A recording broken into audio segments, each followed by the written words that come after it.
আসসালামু আলাইকুম রহমতুল্লাহ। প্রিয় ভিউয়ার্স, সবাইকে শুভেচ্ছা জানিয়ে আমার আজকের ভিডিওটি শুরু করছি। আমার আজকের ভিডিওটি সেসব ভাই বোনদের জন্য যারা আরব দেশে নতুন এসেছেন বা যারা আরব দেশে আসার পরিকল্পনা করছেন। কাজের ক্ষেত্রে সেসব ভাই বোনদের জন্য আরবি ভাষা শেখা খুবই গুরুত্বপূর্ণ।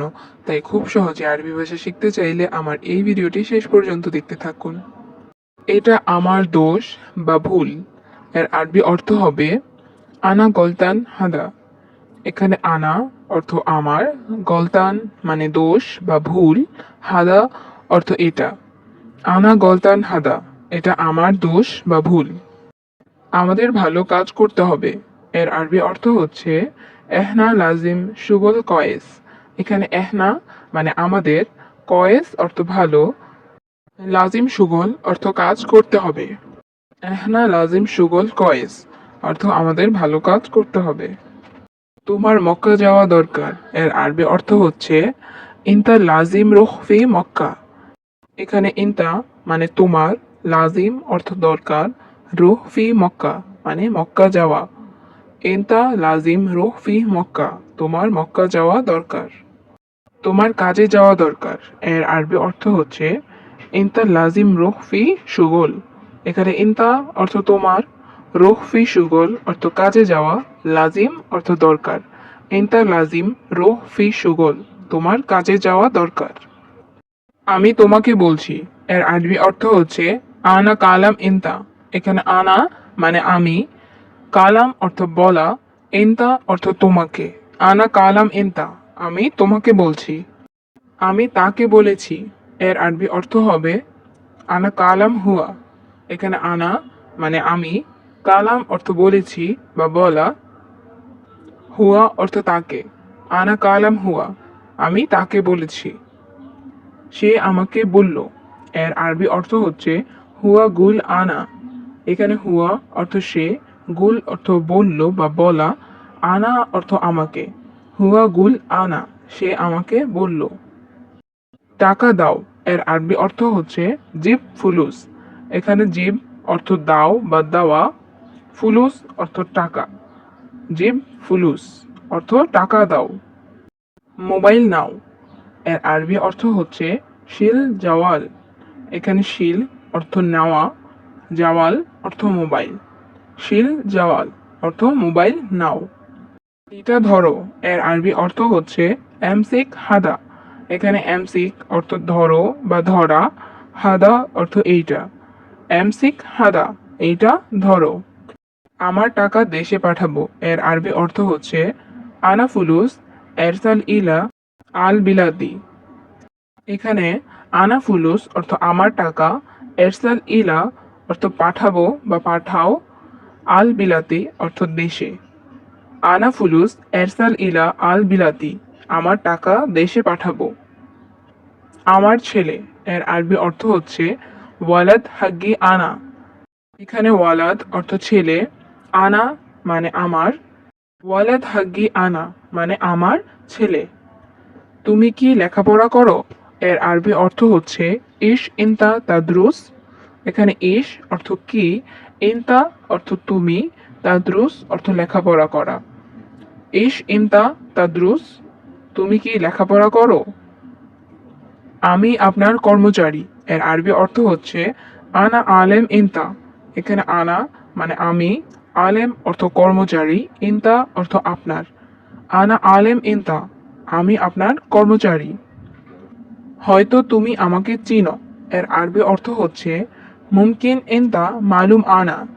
এখানে মুমকিন অর্থ হয়তো, ইনতা অর্থ তুমি, মালুম অর্থ চিনা বা জানা, আনা অর্থ আমাকে। মুমকিন ইনতা মালুম আনা, হয়তো তুমি আমাকে চিনো।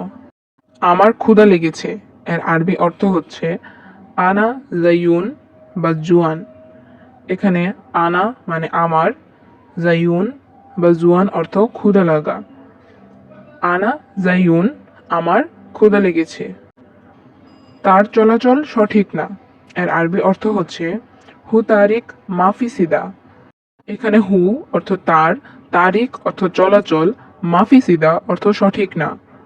হু তারিক মাফি সিদা, তার চলাচল সঠিক না। এটা সস্তা এর আরবি অর্থ হচ্ছে হাদা রাখিস। এখানে হাদা মানে এটা, রাখিস অর্থ সস্তা। হাদা রাখিস এটা সস্তা। আমার গাড়ির কি সমস্যা? এর আরবি অর্থ হচ্ছে ইশ মুশকিলা আনা সাইয়ারাতি। এখানে ইশ মুশকিলা অর্থ কি সমস্যা, আনা সাইয়ারাতি অর্থ আমার গাড়ির। ইশ মুশকিলা আনা সাইয়ারাতি আমার গাড়ির কি সমস্যা। বাংলাদেশে তোমার ঠিকানা কোথায়? এর আরবি অর্থ হচ্ছে অয়েন মঞ্জিলা ফি বাংলাদেশ। এখানে অয়েন মঞ্জিলা অর্থ ঠিকানা কোথায়, ফি বাংলাদেশ মানে বাংলাদেশে। অয়েন মঞ্জিলা ফি বাংলাদেশ, বাংলাদেশে তোমার ঠিকানা কোথায়। এটা চলবে। এর আরবি অর্থ হচ্ছে হাদা এমসি। এখানে হাদা অর্থ এটা, এমসি অর্থ চলবে। হাদা এমসি এটা চলবে। তুমি ভুল করেছো। এর আরবি অর্থ হচ্ছে ইনতা গলতান। এখানে ইনতা অর্থ তুমি, গলতান অর্থ ভুল করা। ইনতা গলতান তুমি ভুল করেছো। সে ভুল করেছে। এর আরবি অর্থ হবে হুয়া গলতান। মানে এখানে হুয়া অর্থ সে, গলতান অর্থ ভুল করা বা করেছে। হুয়া গলতান সে ভুল করেছে। সে কখন ভুল করেছে? এর আরবি অর্থ হবে মিতা হুয়া গলতান। এখানে মিতা অর্থ কখন, হুয়া মানে সে, গলতান অর্থ ভুল করা। মিতা হুয়া গলতান সে কখন ভুল করেছে। এখন তুমি বাড়ি যাও। এর আরবি অর্থ হচ্ছে আলহিন ইনতা রুহ বেত। এখানে আলহিন অর্থ এখন, ইনতা অর্থ তুমি, রুহ অর্থ যাও, বেত অর্থ বাড়ি। আলহিন ইনতা রুহ বেত এখন তুমি বাড়ি যাও। তুমি কোথায় আছো? এর আরবি অর্থ হচ্ছে অয়েন ইনতা মজুদ। এখানে অয়েন অর্থ কোথায়, ইনতা অর্থ তুমি, মজুদ অর্থ আছো। অয়েন ইনতা মজুদ তুমি কোথায় আছো। আমার পিছনে পিছনে আসো। এর আরবি অর্থ হচ্ছে তাল আনা ওয়ারাই। এখানে তাল অর্থ হচ্ছে আসো, আনা অর্থ আমার, ওয়ারাই অর্থ পিছনে পিছনে। তাল আনা ওয়ারাই আমার পিছনে পিছনে আসো। সবাই চলে যাও। এর আরবি অর্থ হচ্ছে কুল্লু নফর রো। এখানে কুল্লু অর্থ সবাই, রো অর্থ যাওয়া, নফর অর্থ লোক। কুল্লু নফর রো সবাই চলে যাও।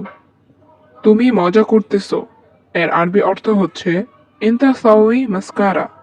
এখানে ইনতা অর্থ তুমি, সাউই অর্থ করা, মাস্কারা অর্থ মজা। ইনতা সাউই মাস্কারা তুমি মজা করতেছো। এটা বাহিরে রাখো। এর আরবি অর্থ হচ্ছে হাদা খাল্লি বাররা। এখানে হাদা অর্থ এটা, খাল্লি অর্থ রাখো, বাররা অর্থ বাহিরে। হাদা খাল্লি বাররা এটা বাহিরে রাখো।